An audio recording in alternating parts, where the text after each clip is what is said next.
Actually, you have been. I'm giving you the numbers based on the source requested.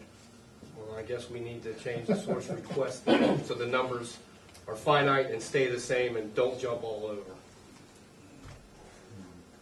If you were going to ask the fiscal officer for numbers, how would you ask for them? Well, actually, I would have to see what program he uses and ask him, in his opinion, what would be the best scenario to figure out the numbers using the long-term history, which, again, being our history here, it taking the last 4 years, with you saving all the money you have and things being changed, it's kind of a hard pattern to follow right now. So we would have to get that, the past history, figured out, to figure out. That information is available and has been provided. I guess what I'm saying, what I'm asking is, and I would ask this of either of you, what question would you ask the fiscal officer about our finances that you really want to know? He's here. Exactly where we stand today on our finances. Yeah, a for all specific fund departments. and for all departments. For all departments. Okay. You want a nutshell answer, or you're going to wait for some research on that? Well, I would assume he'd have to do research unless he has some new numbers that are different from last month's numbers. So I can tell you right now that the village has roughly $1.5 million in cash. 600,000 of that is locked up, cannot be touched. The remainder, I'm in the process of closing out September, so I'm not sure what's the general fund is at. But of the remainder, probably half of that is restricted to the police department and fire department. And then everything else is scattered between the other 15 or so funds the village has. So do you know what our fund is right now going into the new year with the police department? I would have to, again, close out September and see. With the changes Chief Wallace has made, expenses in the police department have dropped drastically just in the 6 months that he's been here. Okay. So that's what really throws things off. Right, and I understand that. You know, 3 years ago, they're spending like drunken sailors, put it bluntly. Chief Wallace comes in, and wherever he can see some place to cut, he's cutting. You know, if I can make a comment here, in regards to the police department, when I moved out here back in 2000, you wouldn't dare speed through this town. Everybody, most everybody, I should say not everybody, obeyed the traffic laws. Stop signs, street lights, speed limits. I see people on a daily basis speed through this town, 15, 20 miles over the speed limit. I rarely ever see an officer pull them over. I see people run this light out here by Speedway. I see people run stop signs in my neighborhood. I see a FedEx truck speeding up and down my neighborhood every single night. And I never see an officer pull anybody over. Rarely do I ever see an officer pulling someone over. Nothing against our police department. I think they do a great job. But from a revenue standpoint, I see a lot of money that's lost there and citations that are not being issued to the people that are disregarding our traffic laws in this town. So why is it we don't have officers out there bringing that revenue in? I can answer that. We don't have the funds to pay them to put additional officers out there. We want it. We wanted it. So, but where do we get it? So the officers that are on duty, they're just driving around and staring into space? Well, maybe that could be one. It's been as one and as little as none we've had on the road at sometimes because we do not have the budget. I have seen officers, and I'm not going to mention any names here, past and present, sitting and socializing at residents. There's one in particular on my street, which fortunately is no longer a resident in our community. There was one officer, actually there was a couple different officers that I had found on multiple occasions sitting with his patrol car out in front of this woman's house for 35, 45 minutes at a time socializing. And this went on for quite some time. Mm-hmm. And the message was passed into this office. Nothing was ever done about it. Fortunately, she is no longer part of our community, so we don't have that going on in our neighborhood. But at times I do see an officer just kind of sitting somewhere doing nothing, people speeding through town, nobody getting pulled over. Again, I look at that as lost revenue for this village. There's a lot of traffic coming through this town. Did you file a written complaint with regard to that? I did not.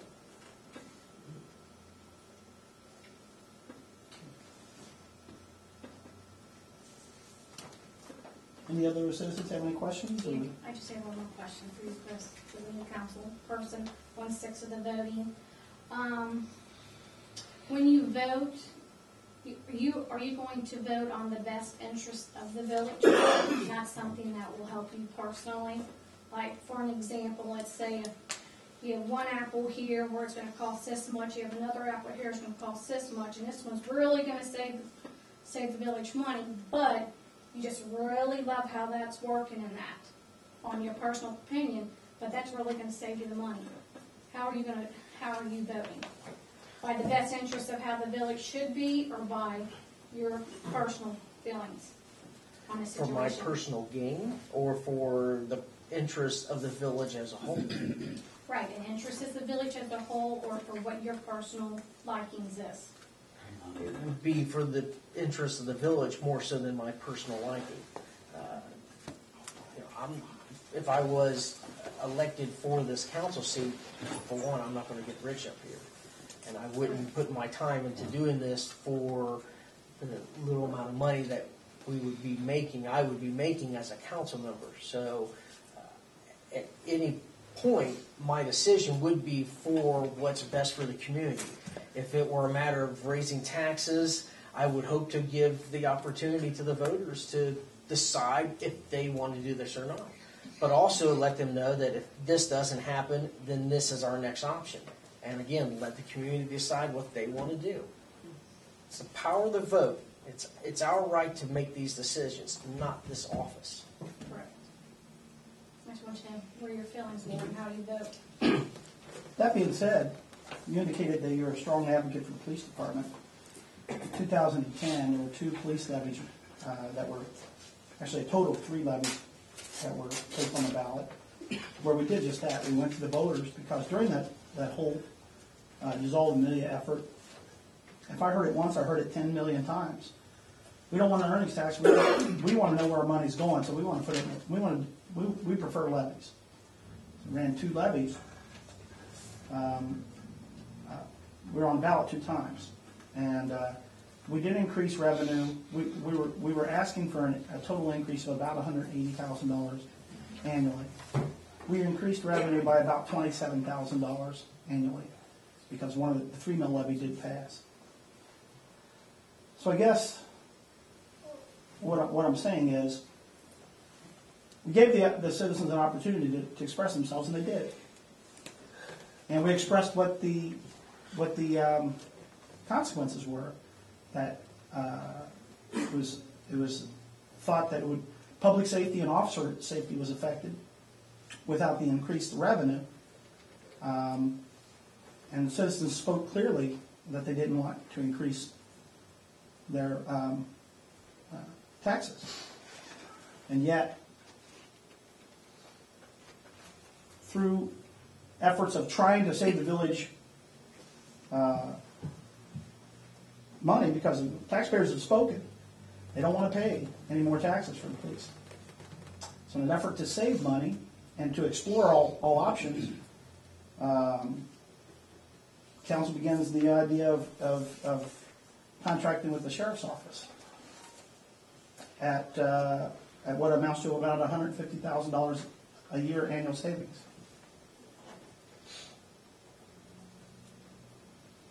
So in that scenario, and that was very controversial, well, you give the citizens the opportunity to speak out by way of their vote. And the vote was very clear that they didn't want new taxes. And then through council's due diligence of researching ways to save the village revenue, which seems to be what everybody's talking about, and fiscal responsibility, that wound up being such a negative thing, although the community input that we got was minimal. I don't recall seeing more than 20 or 25 people out of the 4,000 citizens come forward and say that they were against contracting with the sheriff's office. Even though it didn't occur, what do you take away from that? I mean, what do you think? What do you think that's all about? Well, my understanding with contracting with the sheriff's department, there wasn't a whole lot of savings there to begin with. Now, where did you get that understanding? From talking with members in the community. Okay.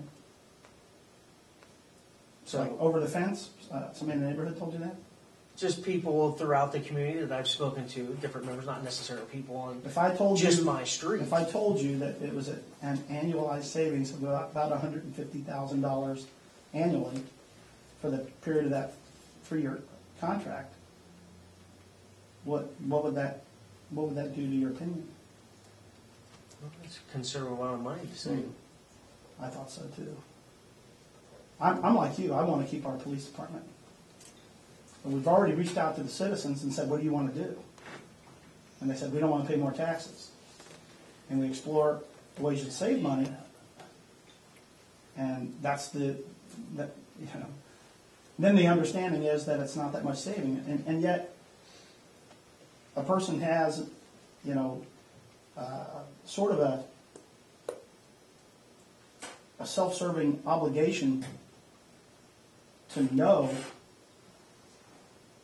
what it is that they're voting for or what they're considering.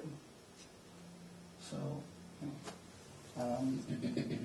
sort of if anybody was watching council meetings, reading the council minutes, watching on TV, watching on YouTube, coming to the meeting, they would have known that there were savings.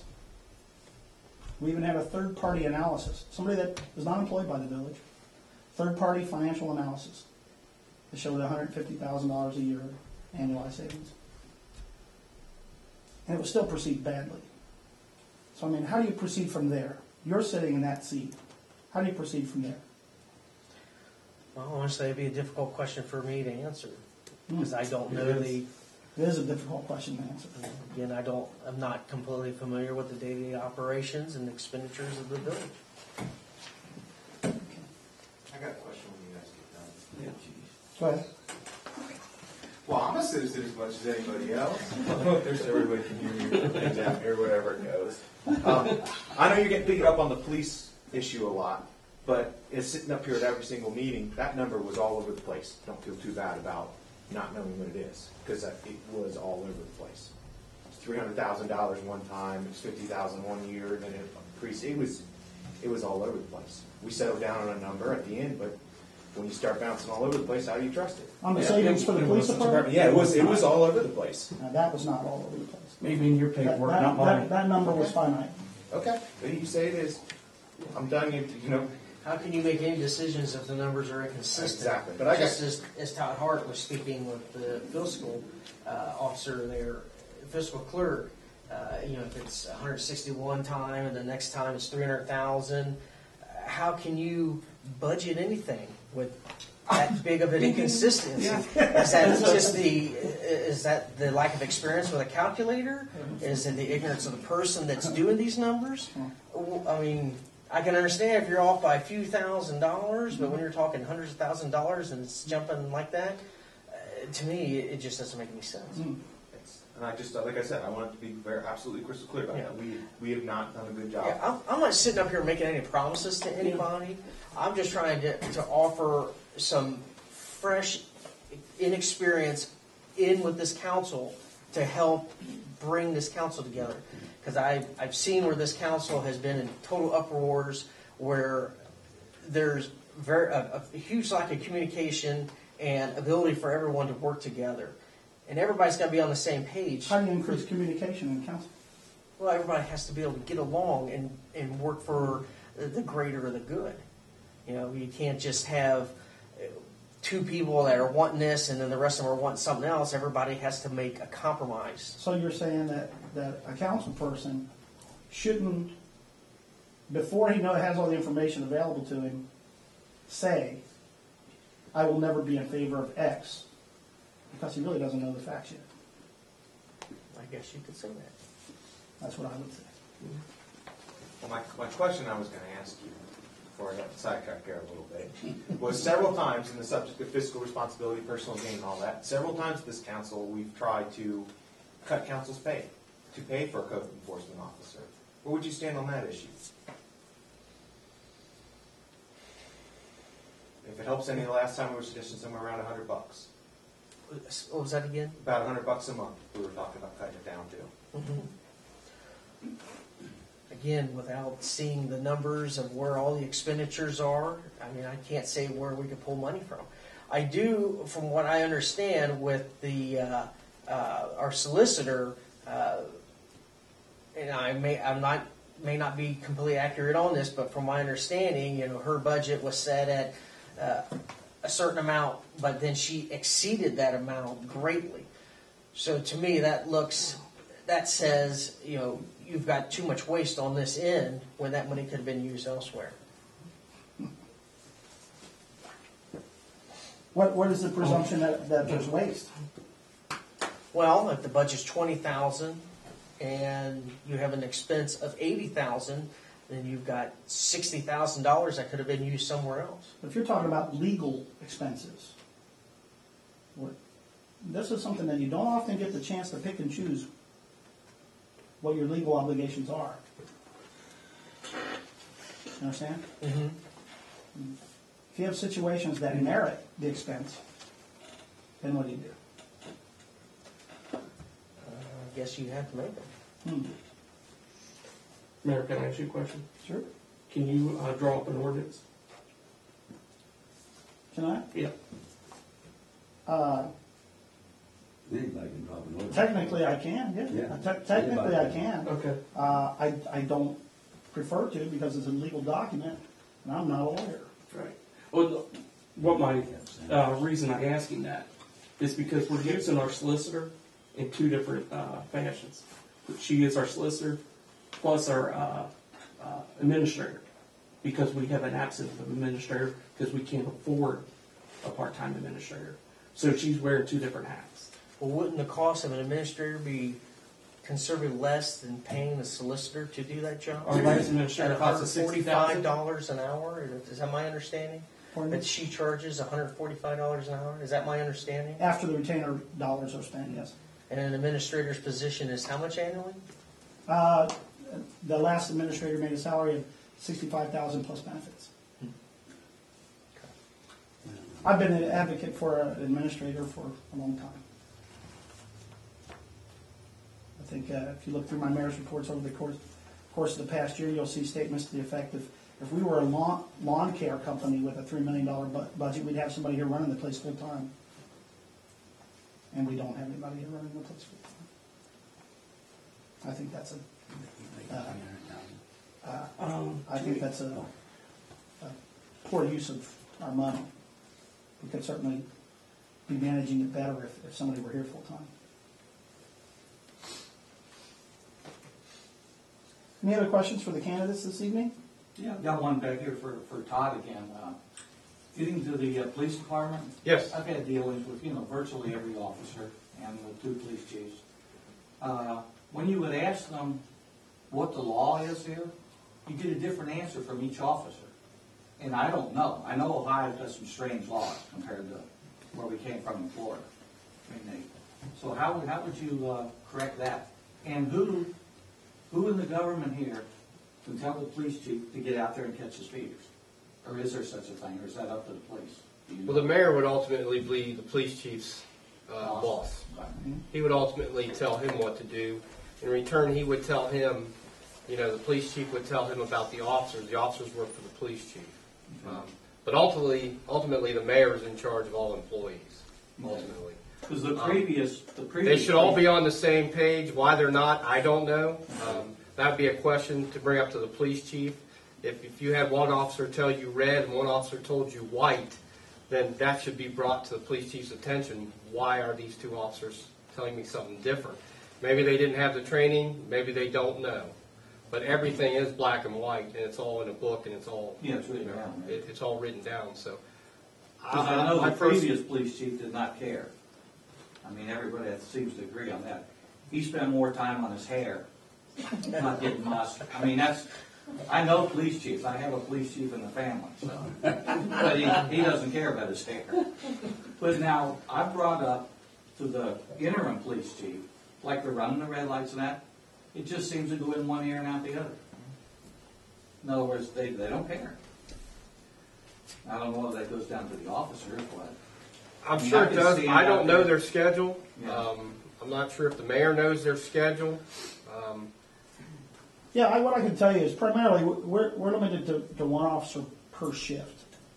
And at any given time, an officer can be out of the village for 3, 4, 5 hours if he's taking a prisoner to the jail, or if he's taking a patient to the hospital, or some such thing. And with regard to why speeders aren't pulled over as frequently, and you're right, there's revenue there. Why would an officer be taking someone to the hospital? That's not their job. Well, it might not be a physical injury.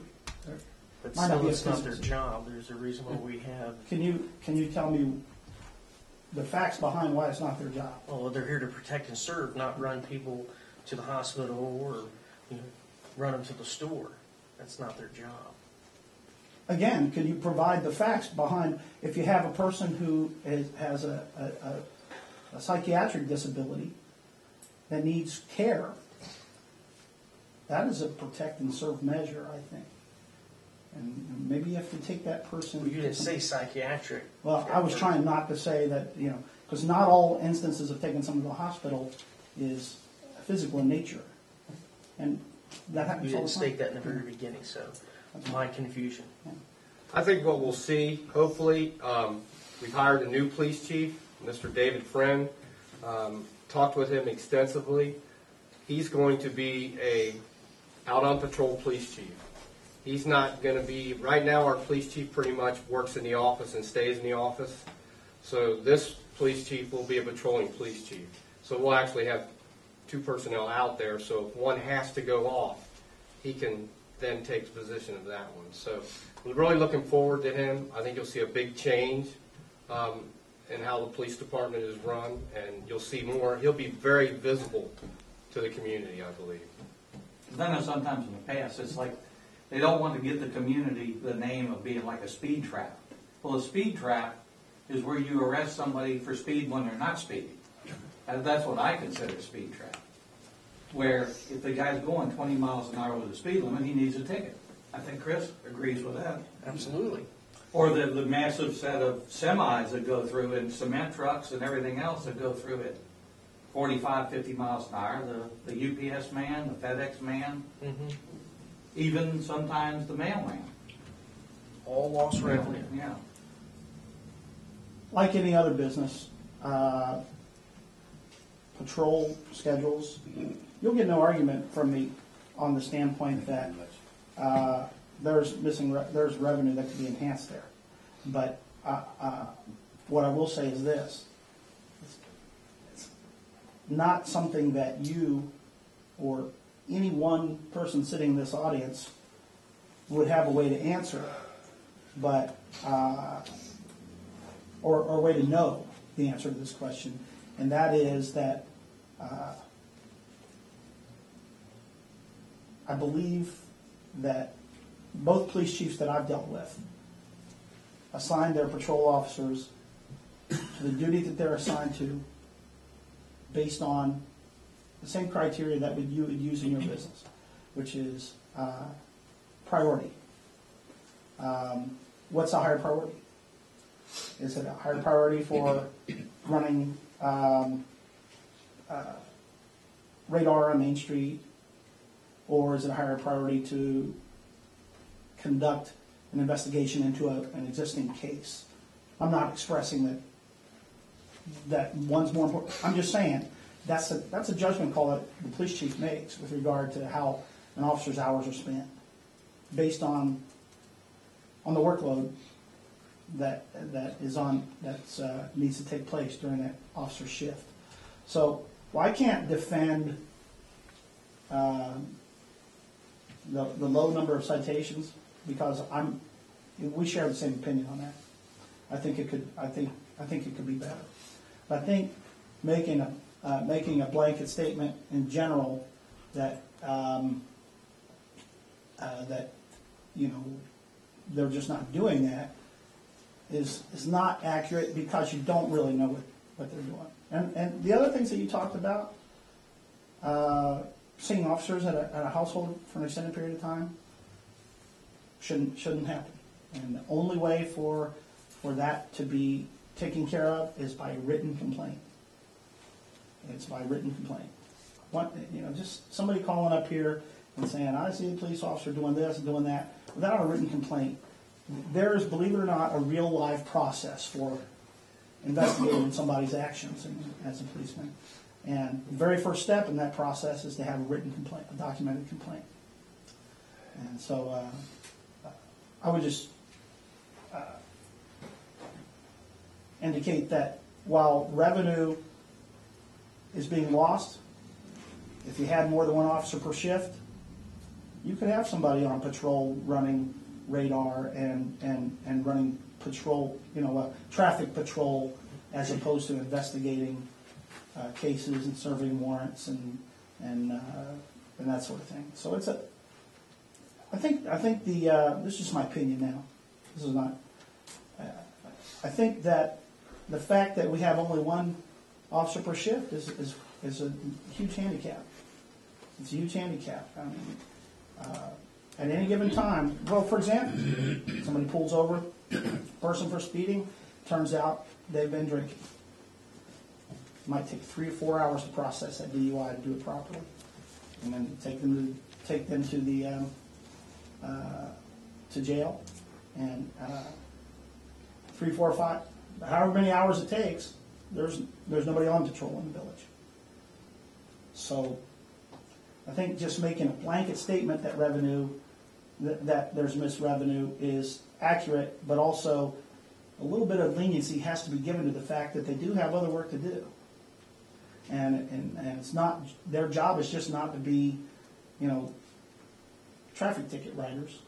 And I wish that were the case. Unfortunately, people might be under the opinion that there is no crime here, but the simple truth is there is. There's crime everywhere. Yeah, and it happens right here, in your neighborhood, and I don't know about you, but in some of the cases that I know of, personally, that were serious crimes, if it was up to me how our dollars were spent, whether investigating that crime or citing somebody for speeding, I'd take the investigation of the crime.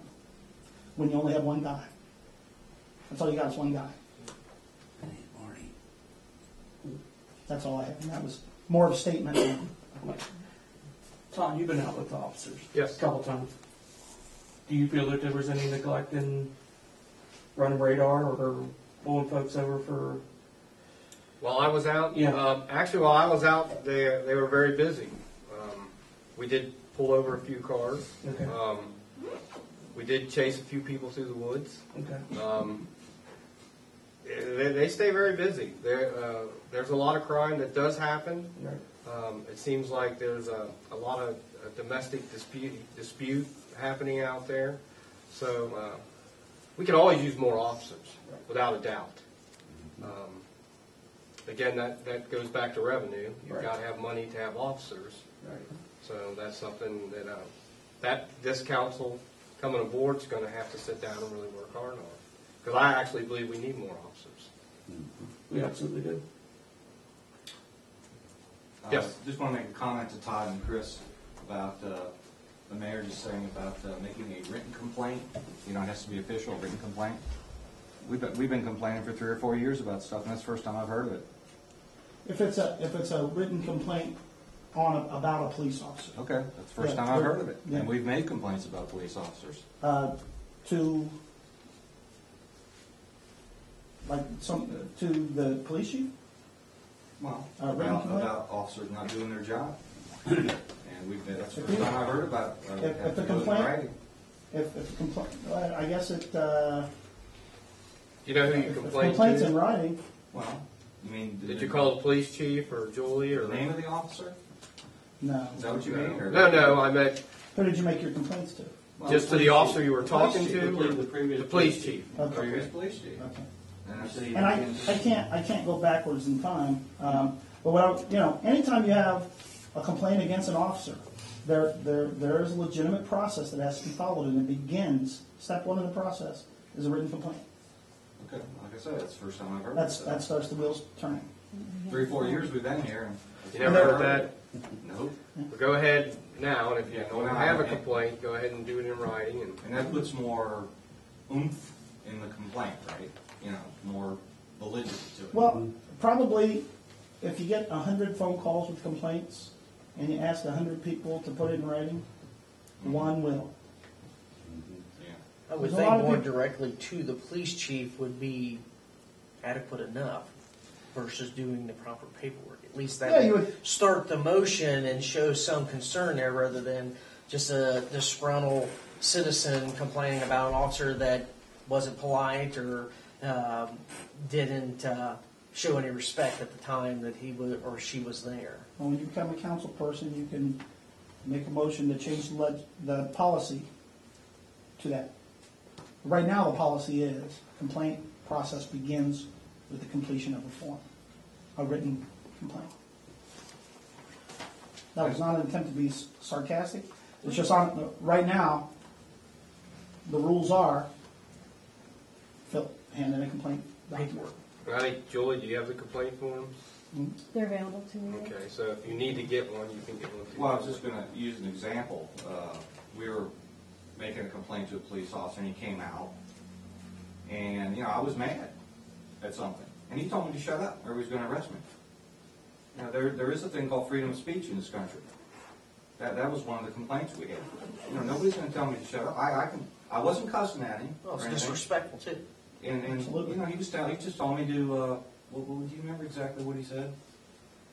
No, not exactly, but Just- he was, that he was was the complaint belligerent. I talked to the police chief about, but it went in one ear and out the other. Would you mind putting that in writing, that then the village is obligated to Check that. look into that? I'm not even sure he's still working. For the Doesn't police. matter. But if you have any more issues whatsoever, please call Julie, get a form, put it in writing, and There's without something that, else along that same line too, that I'm sure most of the citizens of Amelia would assume that when a police officer comes to their house, that they're called, that there's some paperwork involved, they would write it down. Evidently not. In other words, they do not fill out a report every time. And I know the times I think that they do fill out a report, they ask for my social security number. I believe that was a report, but there was a case recently where our neighborhood, I know Chris probably doesn't know about this, Woodside Park has undedicated streets.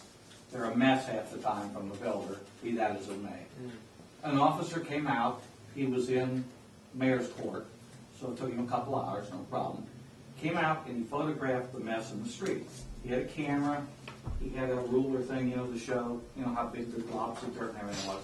Put the stuff back, he says, yes, I'll email this to the mayor and the police chief. No record of it nowhere. The mayor said he didn't get anything, police chief doesn't know anything about it, so there was no report. There's no, what do you call it, responsibility, the buck doesn't stop there for some reason. never follow through. Right. So you have no idea when you call the police out for different things. And getting back to what the mayor said about investigating stuff, our neighborhoods had stuff stolen. Trailers, bobcats. I asked the interim police chief about stuff like that. He says, they just write it up, put it in the file. In other words, it's not necessarily investigated. That's not accurate, but it's not. But, I mean, it's not that's- appropriate for him to tell you the content of an investigation. said.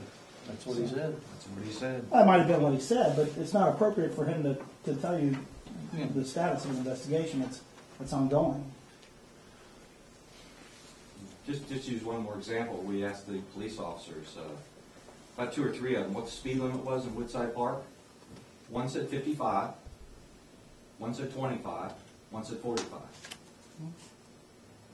That's, 55 sounds a little ridiculous, and 25 sounds more realistic. Exactly. That's why when I'm sitting up in that chair up there, that's why I chose to go with the county. Well, that's another thing too about, you were saying about when the police officer has to take somebody somewhere. Can't they get a county police officer to take that person somewhere? Since the Amelia police officer needs to be on duty. Yeah, but we don't, so does the Claremont County officer. We have no authority to tell the county. No, but you can ask them. That's, mutual aid is used in that fashion, but county resources are stretched very thin also. They don't, if there's a mutual aid situation in which that's the way it works out, that's the way it is. But it's also, because if you take that county officer off the road, then he's off the road off of his patrol. Yeah. But when you have a community where if the regular officer in the community, then there's no officer on duty, I tell you that's an emergency. Well, it's not any different than the regular officer in the county, Well, there's more than one officer on duty in the county though. In the county, throughout the district in the county, you'd be surprised how few county officers are on at one time.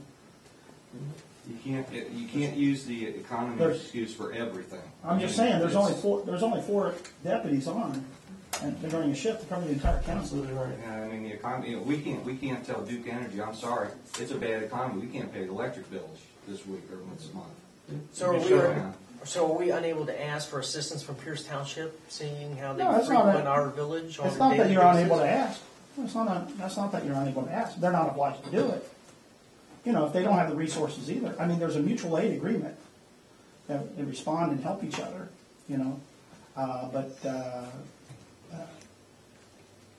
just because we would be left with no one on the streets doesn't mean that the taxpayers of Pierce Township want to be left with less than what they're paying for.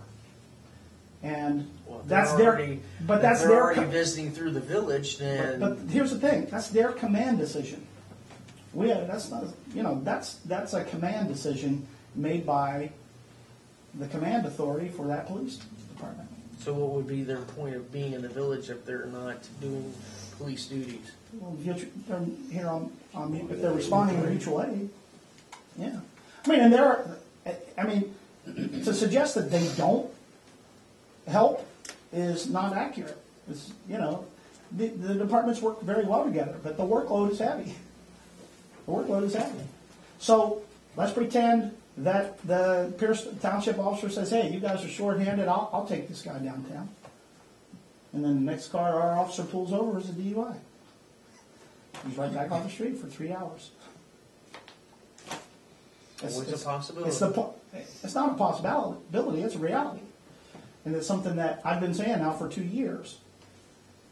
One officer on patrol, the bulk of the time, in my opinion, is a liability. And it's not a great bang for your buck as a taxpayer, because almost any time something can occur where either his safety is compromised, the public safety is compromised, because he doesn't have backup that's readily available. It's readily available, but it depends on where they're at. It just depends on where they're at and how fast they can get here. I witnessed a situation where one of our police officers was on duty alone, and it was a very dangerous situation. He waited 8 minutes for the first backup to come. Actually, the life squad, the Union Township paramedic squad, came first. When they tried to administer medical care, they refused because of the violent nature of the subjects. Got back in their car and waited for backup. Meanwhile, our one officer is standing there dealing with that problem. I guess he could have done some traffic stops while he was waiting. All right. With no more questions, I understand the videotape is getting ready to run out, and we'll replace the videotape. I want to thank both of you for participating and give you an opportunity to make a quick closing statement if you like. And I want to just say this to you. Even though I'm sitting out here and the council members are sitting out here, thank you. Thank you for what you're about to embark on. It's not an easy job. And every decision you make is going to be questioned and up for debate by a whole room full of people. And I wish you luck. Anybody have anything else to say before you close? The only statement I'd like to make is please everyone get out and vote. Voting is a very important thing to do. There's various issues on the ballot that very much need your attention.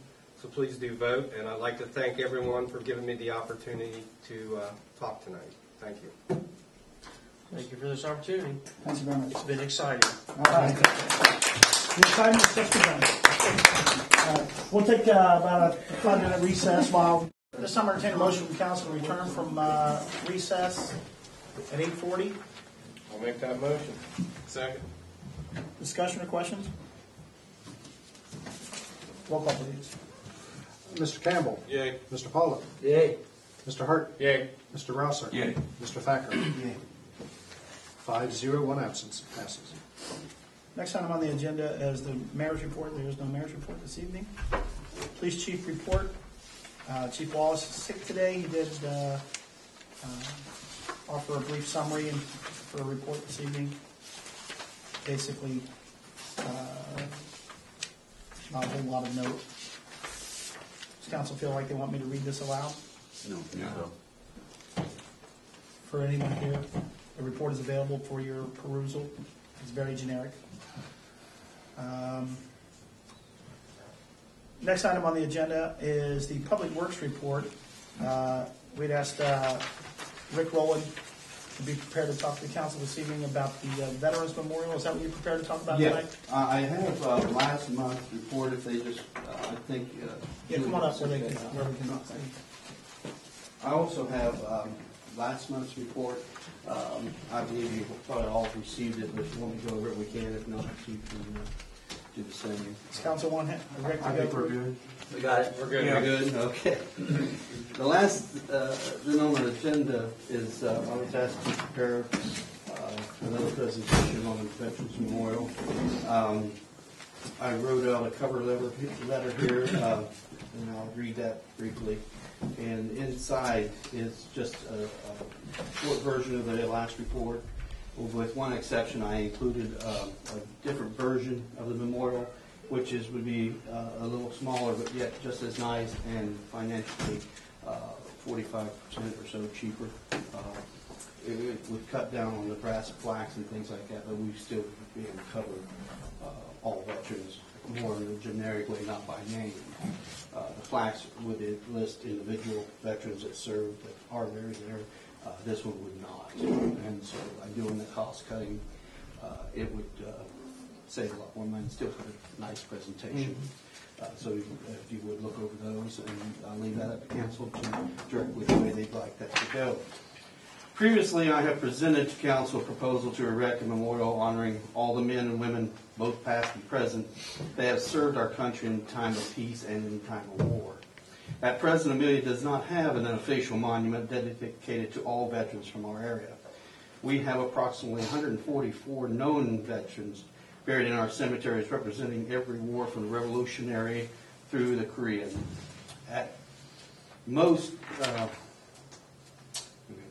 As most villages, cities, and townships in our area have shown their patriotism and respect toward their veterans by the dedication of such memorials, it is both fit and proper for Amelia to do likewise. I have placed before you two plans for consideration. The first proposal is simple but elegant, designed with only one stone centered in brick and concrete area with a flagpole at the rear. The second proposal plan is more extensive, but is certainly in line with other villages such as Moscow, Felicity, Richmond, and surrounding townships. Placed before you is for council's consideration are concept drawings of proposed memorials. These proposals can be detracted from or added to as council directs. The memorial area is planned directly east of the vault, with the area to the west could be used for a place for a gazebo or a decommissioned weapon as displayed in balancing the overall presentation. And that's my cover letter. So I'd ask if council would review those plans and direct us to what pleasure council would be. if you have any questions. These bricks, Rick, are we looking to sell those? Is that what we're looking Yeah, we could do that, as most areas have. You would sell a brick, and the person would put a memorial to each individual family member that they would like to dedicate that brick to, and then they can be placed into that area. You could place all bricks in that area, and then as you sell more, you can bring it up, have it marked, put it back down in place, because it would be set not into mortar, but into a sand-like packed base that they would substantiate and still be able to manipulate the design of the names. Did you get a price on how much these were? I have in the old report. Okay. It's more extensive. I don't have it on the small one. I can arrange that. The stone I'm looking at is also one I believe Mr. Groh had talked about previously to some of the board council members. Yeah, I think that would Renee be has talked to him, and I've talked to him. right, and that would be the one that we could put. And on the inside that packet, you'll see that one page. That would be what we put on the stone. And then where it says at the bottom where it would state the different branches, those are typically put on little bronze, little round plates, and those could be placed at the bottom of that. That way you know all the branches besides having this dedication on it. How much difference between the size-wise between the two proposals you got here? The area-wise would be still about the same, which is a 25-foot square base, and I have measured that out to make sure that area is clear for that. It would be, with the smaller one, everything would be more centered, but with more brick and more walkway. I would propose, though, you'd have a bench on each side, which the first one does not have that. That would balance out the design. Mm-hmm. And plus give people a place to sit and reflect on whatever they would like to if they would at that point. As one resident said, there's no place to sit and reflect about their relatives that are in the cemetery at this time. That would also be a reason for the gazebo on the other side. And I think what, to council, I think what Renee's looking at is to come up with a proposal and a drawing for November, to unveil a drawing, and then the actual selling of the bricks and the actual unveiling of this will be next November when the monument would be finished. Right. Just to give council a little insight on where she's going with that. As present, that's just a cruder drawing. We would have to fix up something a little bit more presentable if we Right. want to do that, yes.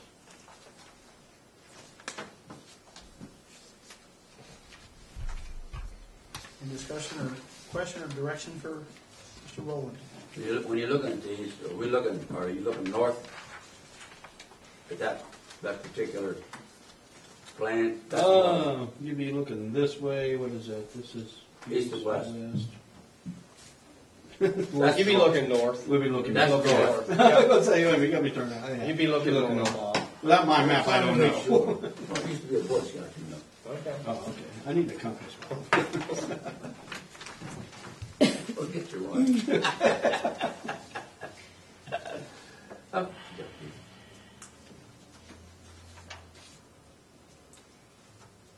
Any direction from council? I guess I'll get with Renee and see how council feels about this, I guess, and see if she wants to bring it up at the next meeting. I mean, this is her project, so. Okay. Has there been any fundraising effort yet? Not yet. Other than things, like selling, the bench to be as well, donated. Very preliminary right now. I don't think anything other than the bricks have been done. Because I think that's going to be important. I think that you might develop find someone some good interest. You may in find the someone that project. might want to donate a bench and put a plaque memorial to their loved one. That's very possibility that could happen. Yeah, as in Union Township, there are a couple benches placed there that was presented by organizations in memory of, say, the Vietnam veterans. You'll see a granite bench over there with that was donated by an organization. Do have that in. You can also do that type of thing or look into that. All right. All right, council has no further questions for Rick. Thank you. We'll move on. Next item on the agenda is the approval of the bills. Let the record show council has received their packets in advance of tonight's meeting, and the bills are on the desk. I make a motion.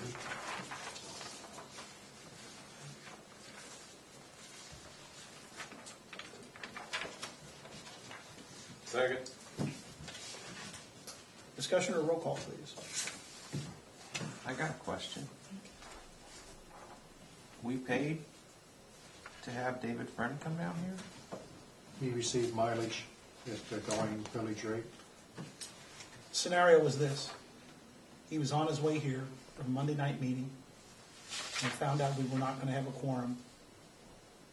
We stopped him at the Indian Hill Road exit and told him to go back home. And I authorized payment of his expenses because we didn't have an opportunity to save him the trip. He was right down the road. Just paid him mileage.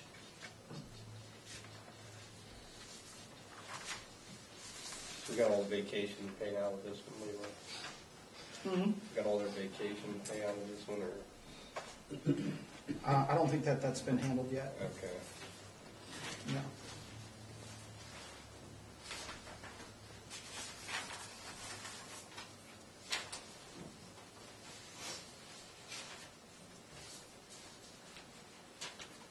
Moving first and a second, any other discussion?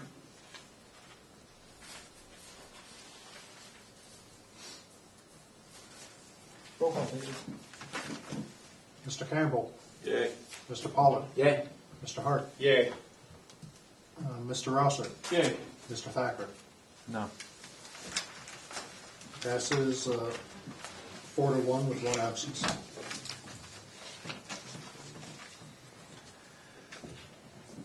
Next item on the agenda is public input. At this time, we're going to invite anyone from the public to stand and introduce themselves and state their business. I'm Jeff Wood, I'm a resident, taxpayer, and voter here. So I have a quick question for Mayor. You had mentioned about the income tax. If it is placed to a vote to the residents and it doesn't pass and the village goes under fiscal watch, is it possible, from what you know, for the state of Ohio to impose more than 1% in a form of a levy, tax increase, or No. whatever? To my knowledge, they'll impose what is needed. That's what I understand too. What is needed, regardless of the numbers.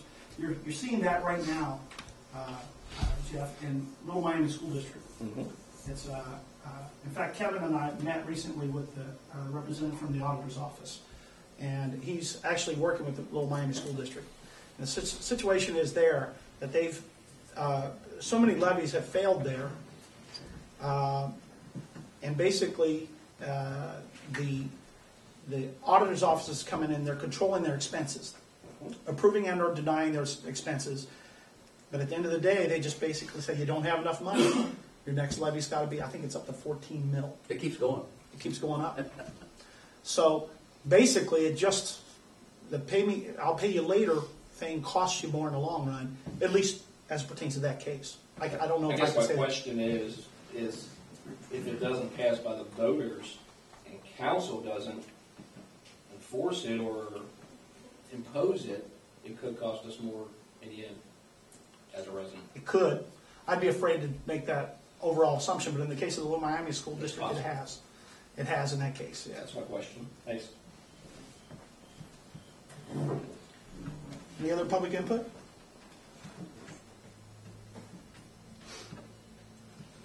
With no further public input, we'll move to council input. Mayor, I have a couple things. Okay. First thing, we are going to have a cruise in the park on October 8th from 3 to 6 at Spencer Shank Park. We'd like to invite everybody. We don't care what kind of car you have, you can bring your bicycle. We're going to have hot dogs.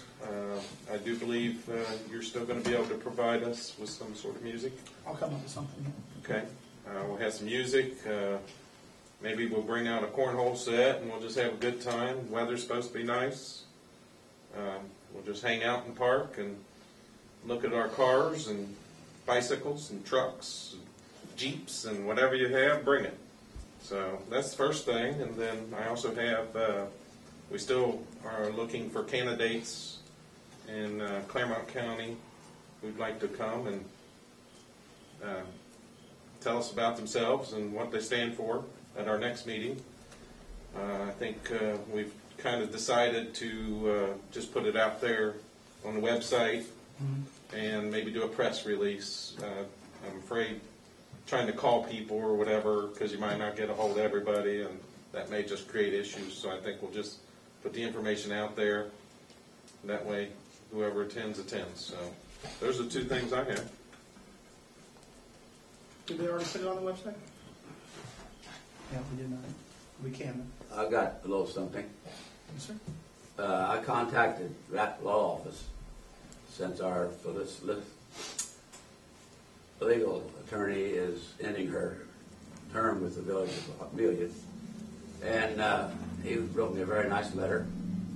And should be a copy of it in your We have it here. file. So in the meantime, I had a resume from Mr. James A. Hunt, who's the man that Bill Rapp recommended, which also works in Bill Rapp's office. I passed all these out, but I think I forgot you, Mayor. It's all right. I'm sorry. I apologize for that. No apology necessary. Anyway, I'll be glad to show you this one that I leave. But he's needless to say, I'd say most attorneys are basically equipped the same way as far as their training and knowledge and so forth. And Bill seemed to think that this fellow would fit right into the village based on his various history of practicing law in different publications with different people. He's written different publications, educated out of Cincinnati University of College, graduate school, College of Law, and all those sort of things, which really, since you're not an attorney, you really don't know too much about all that. But anyway, I was very much impressed by it, although fortunately not ever had to have an attorney. But I was very much impressed by his resume, and I think his primary asset, as far as I'm concerned, is the fact that he is a village employee. I mean, his office is in the village of Amelia, which nobody else is. They're all out someplace else. And I think if we're going to have an attorney, I think we should at least try to have one within the village itself, which gives them a little incentive to kind of do more than otherwise they might if you're, like, say, from Batavia or Cincinnati or Georgetown or wherever. And then based on Bill's recommendation himself, I thought that this guy would probably do the job. So I'd like to throw it out there to see what you think about it. If we could, we could pass a motion to have him show up at the next meeting and talk to him about it. I haven't done it, but I'm gonna do this week. I'm gonna notify him that we brought up his resume and all that sort of stuff at council meeting tonight, and decisions pending, whatever. So that's my idea about having a new legal eagle, which we have to have. Do we have to put that in the paper as well? That we're looking for a solicitor? You don't have to. Okay. I believe at the last meeting, Ms. Abrams said that she's going to put it in the local Okay. law journal.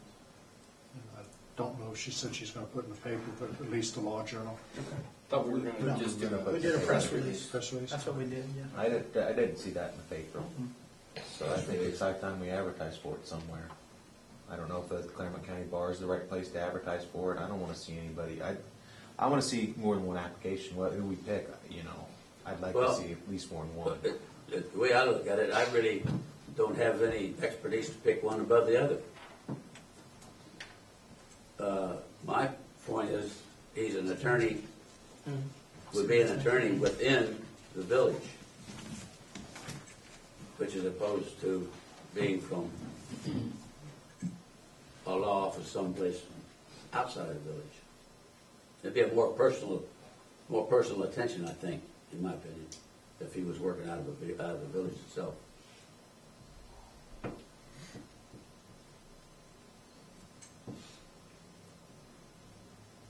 So I initially contacted Bill to see if he'd be interested in doing it, and he's just not into that sort of thing at the present time. Although he does work part-time for Bethel. How do you feel, Mayor? Would you advertise or? Council's discretion.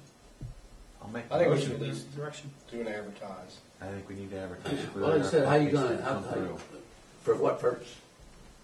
To see what applicants we get. I mean, I don't know this gentleman either, Bob. I don't have the expertise, but I'd like to at least. So you'll have two guys that you don't know anything about. What I understand, when you advertise, you'll get more than two. So you have three. Maybe even 4. Maybe. I guess, for what it's worth, in my opinion, is not needed here.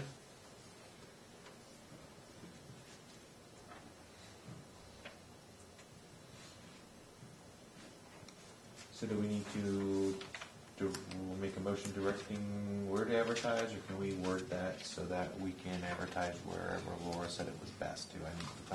If she's just advertising there, I think that's free. Okay. If we advertise in paper, then it's gonna cost. Is she actually doing that, or did she suggest it? She suggested that she could do that. Yeah. Yeah. No action's been She taken. wasn't directed to do that. Okay. So I guess we need to, first step one, maybe get her advertised in the Claremont County Bar Association or something like that. What did she say? Do you remember? I'm not sure what the words were. The, Law review or.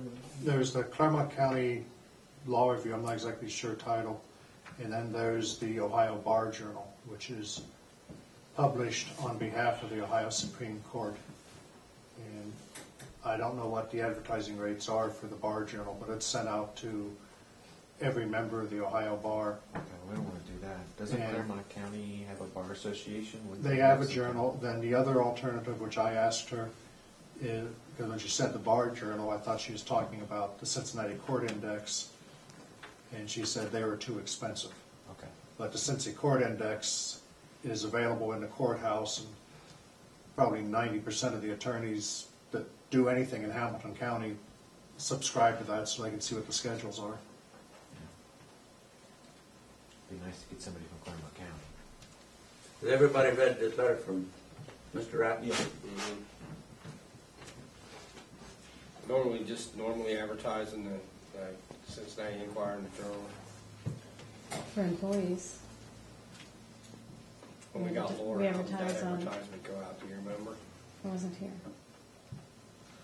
I wasn't here either. I would think we'd want to advertise in some sort of legal. If there's something we can do for free, great. If not, then I think the Claremont County Bar would be the way to go because they've got to be cheaper than doing it through the state. Oh, that's mine. Yeah, that's. Yeah, I can, with council's permission, I can ask Laura where she thinks the dollars would be the most effectively spent. Yeah. If that's council's direction, I'll. Yeah. I think that's a good idea. Yeah, it works.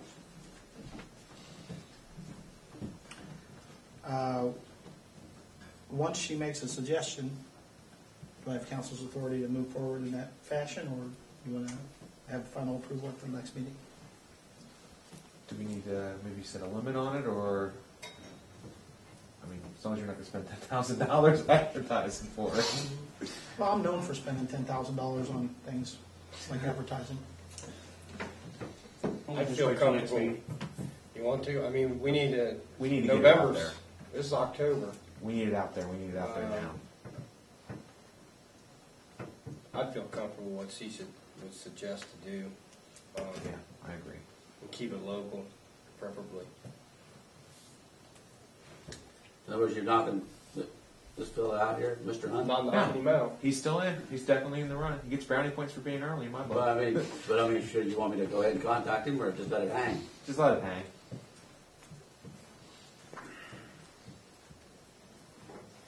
For purposes of minutes, is council authorizing the mayor to go ahead and place the advertisement based on Laura's recommendation. Laura's recommendation? I'll make the motion. So you're gonna take a recommendation from one attorney, but you won't take a recommendation from another attorney? I'll second that one. Move first and second here in discussion, Bob. Go ahead. I just did. You're gonna take a, Are you talking to me? yeah, Why are you talking to me? well, I'm looking at you. Okay, You can't look at everybody. okay. I'm sure this is a good guy. I mean, it's So you're gonna. Bill's partner, so yeah, he would recommend him, I'm sure. I haven't offered any input. That's what I'm saying though, but if you're gonna ask Laura for her recommendation and lean in that general direction, but you won't take To advertise. Just to advertise. We're just looking to get it in a journal somewhere so it can get out in front of the Claremont County attorneys. That's all we're trying to do. You sure about that, huh? Yeah, that's all we want. That was my understanding of the motion, and that's how it's going into the minutes.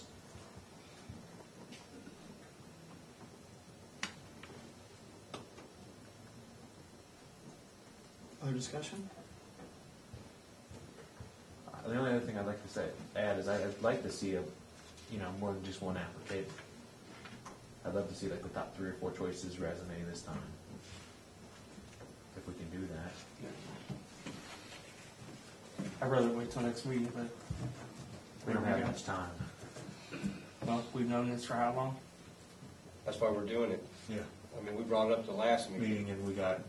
I mean, Yeah.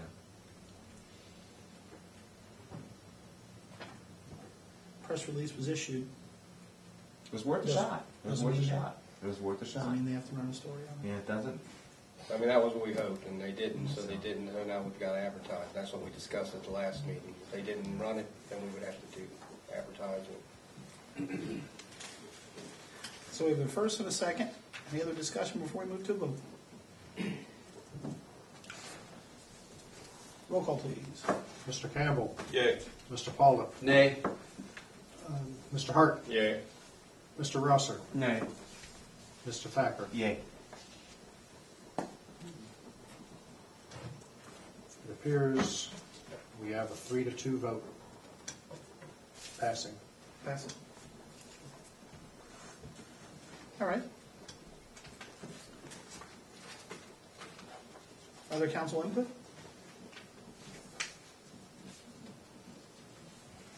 I have a couple of quick things. I've been contacted out of the clear blue sky by a representative from the Ohio Department of Transportation regarding the Christmas parade. Now, in years past, the Ohio Department of Transportation has been very elusive with regard to responding to requests for information with regard to the parade and permits and parade route, et cetera. In fact, they tried very, very hard to not have a whole lot to say.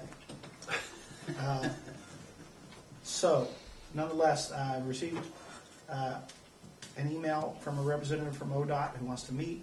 Todd Hart and I will be meeting with that representative on October the 12th, 2 o'clock. We asked the police chief to join us, and I will be inviting representatives from Union Township, Batavia Township, and the sheriff's office.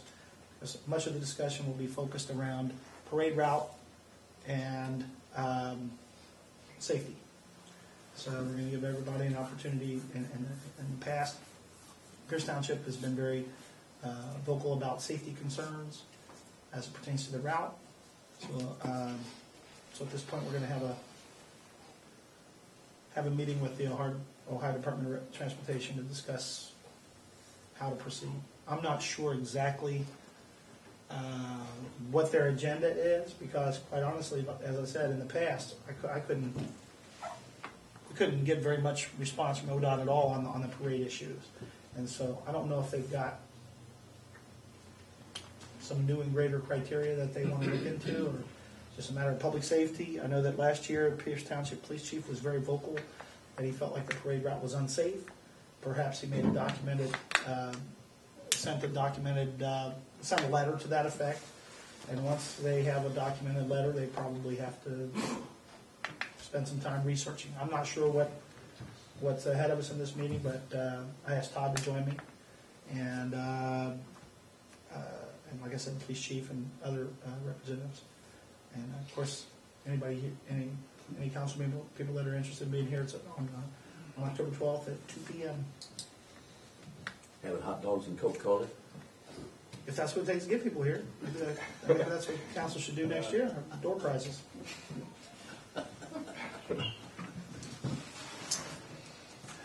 Anything else? Any other council input?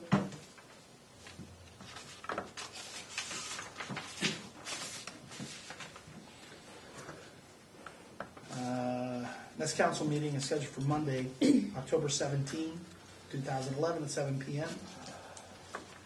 This time I entertain a motion to adjourn. I make a motion.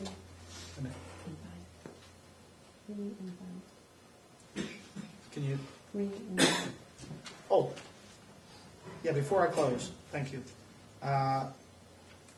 Because I don't know everyone, just to call out again, if Susan Ellis is a village council candidate, if she's here, I don't know who she is, so she's not here. No, okay. I just want to give it one more opportunity because I don't know what she looks like. We have a first, a second. I'll second it. All right, we'll adjourn at 9:09 p.m. All in favor? Aye. Thank you.